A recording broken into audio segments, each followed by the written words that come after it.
are certain consumeristic loopholes that society provides that I like to take advantage of. Yeah, the first thing that I wanted to say is that if there's ever a time to consume during the year, I would probably say it would be this time. Hey there, my handsome and pretty little Cobras, and welcome back to the Cobras Nest. For those of you who are new, my name is Mignon Cobra and I make minimalism videos. Today's minimalism video is going to be some minimalism advice for the holidays. I know that they're coming up and consumerism is rampant, so I'm not here to tell you don't buy things. I mean, it's the holidays. I think if anything, this is probably the only time of the year I think you should be buying things.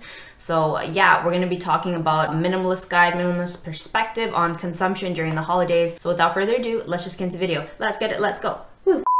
Okay, so I have made a couple of these type of videos in the past. I made an anti-haul for the holidays last year, and that video performed amazing. I think you guys really enjoyed it. I did like a 10 things I won't be buying for the holidays, and I'll probably be making one of those shortly. But this video is about like Black Friday, Cyber Monday, or even just generally the holidays, as it is coming up for December. So hopefully I'll get this video up in time, and if not, then just enjoy it for what it is, as anti-holiday consumption. The first thing that I want to talk about, and these are no tips in any particular order, I'm just strictly speaking from the heart. I don't have any notes like I normally do. This video is a bit more informal. Yeah, the first thing that I wanted to say is that if there's ever a time to consume during the year, I would probably say it would be this time. I know that a lot of frugal millionaires actually do take advantage of the system to cop a lot of things that they want during like the Black Friday sales. Like they shop their entire year's worth of stuff during this time period because economically speaking, you are taking advantage of the sales. Like a lot of people are shopping at this time, so companies can lower the price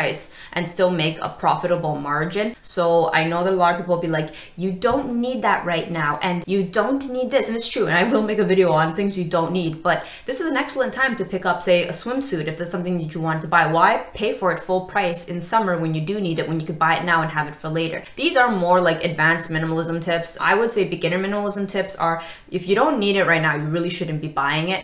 But if you think more in like a year's, from a bigger picture of looking at things from a year's perspective, I mean, like if you are somebody who you know to be like a frequent swimmer and you enjoy many months in the summer swimming, copying a relatively unaffordable swimsuit during Black Friday would make economic sense. You buy it and you hold it. So if we're going to take that advanced minimalism principle, let's go into it a little bit deeper. We can talk about things that if you are a more extreme minimalist, like some of the practices that I do is I replace worn out pieces, damaged pieces actually during the holiday. So I buy it in like the holiday season between like November and December. I wear it out for an entire year, and whatever gets raggedy and wasted by the following holiday, I replace what I need. So things in the past that I have replaced that are pretty essential and I'm very happy to cop for really good prices are like my underwear. Always bought my underwear during holiday sales, and during the holiday sales they have these amazing promotions where it's like buy, I don't even know, 5 get 3 free, and usually most people would say like, who in the world needs 7 underwear? If you only own 7 underwear and they're all completely wasted and you're copying 7 new underwear, I technically got 3 for free. So in that sense, it actually does fit my lifestyle. There are certain consumeristic loopholes that society provides that I like to take advantage of. One of them is bulk selling. I don't buy a lot during the year, but if there's going to be a promotion where it's like buy 2 get 1 free, I had all of my other pieces completely wasted. Of course I'm going to pick up buy 2 get 3. It makes sense for my lifestyle. So if that is something that you've considered, I would consider bulk buying during the seasons.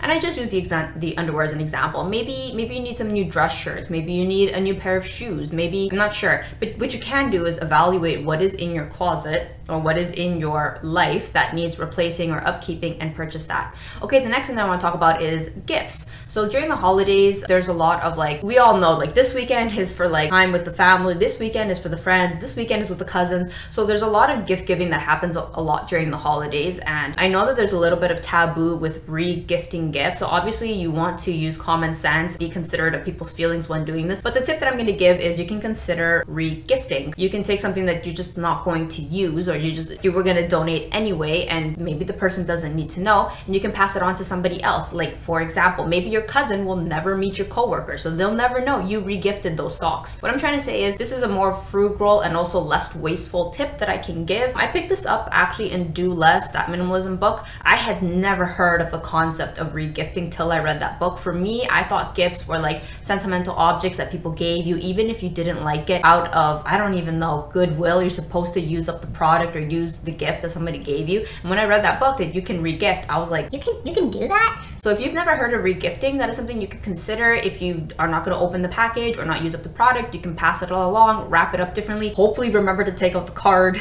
before you pass it on to somebody else, and you kill two birds, one stone. You don't have to go out and get another package for somebody else, and at the same time, you're not wasting a gift that you really didn't want to use. Okay, the next tip that I can give you is, I would actually say shop in person if you can and avoid online shopping. I'm not sure how much or how valid this holds to people's lifestyles, but let me explain my thought process behind that in terms of just being like a frugal minimalist and stuff like that. It's really easy to get kind of caught up in the hype, and things are really easy to put into like carts when it's virtual. You can't really kind of amass the magnitude of how much you're shopping when you're doing it online. Like, I'll use the Sephora cart, for example. Like, I could stuff that cart and it feels like nothing, and I just scroll through it and I see that whole thick list of things that I want, and I'm like, yes, I deserve all of it. And that's why I say that sometimes it's better to make some of these purchases in person. I know that sometimes online does have a slightly better sale, so if you want to go that route, just in terms of just like finances, I probably do recommend the online route. But in terms of just like being a little bit more responsible with like our shopping during the holidays, I would recommend going in person. So when you have a cart, you can kind of see, okay, like this is a lot, like I'm kind of going overboard. It gives you that real sense of reality that I think that sometimes online shopping would have less of a damper. But again, take everything with a grain of salt. I'm just a person on the internet. Do what you need to do. These are just my tips that I use when holiday shopping. Another holiday tip shopping that I give is, obviously this one is common sense and maybe a little bit too obvious, but I like to stick to a list. I'm a really indecisive person and I tend to get caught up in my emotions and my feels. I'll see items and I'll be like, I want to get this and I want to get that, or that'd be so cute for so-and-so and that'd be so cute for so-and-so.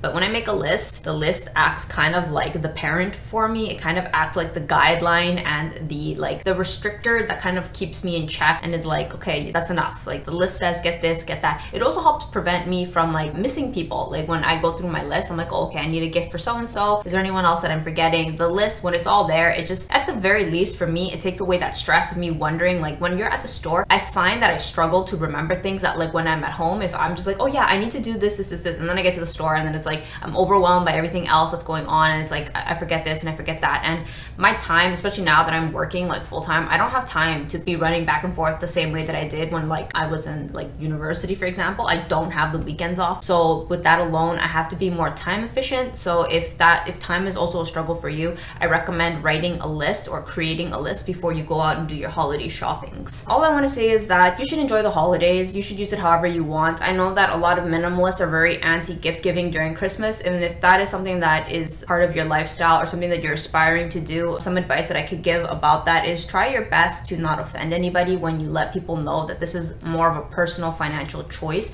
and not because you're trying to be cheap or you hate somebody and you don't want to get them a gift. I have not finessed that. I still have not figured out how to really let people know that I'm not big on gift giving. I just do my best to opt out of situations. Like, for example, there was like a Secret Santa among some of my friends. I opted out of that. I was like, sorry guys. I gave the excuse that I had work. I didn't really make it about that. So I'll be honest, I'm a bit of a coward and I don't really know how to navigate those type of social waters. I know that a lot of minimalists out there are really strong and they're all like, I am like not buying gifts for anyone this year and I don't care who gets offended. I have not figured that out yet. But if that is something that you want to do and you feel confident and you feel like people will be understanding, or even if you feel you don't care that they're understanding because these are just your moral values and anti-consumerism, then I think that that's something you should go with. You really shouldn't feel pressured to spend your hard-earned cash for a societal standard of the holiday shopping. I'm not here advocating for consumerism. I'm just saying that from a frugal perspective, from a minimal perspective, if you feel like the holidays is a time to shop,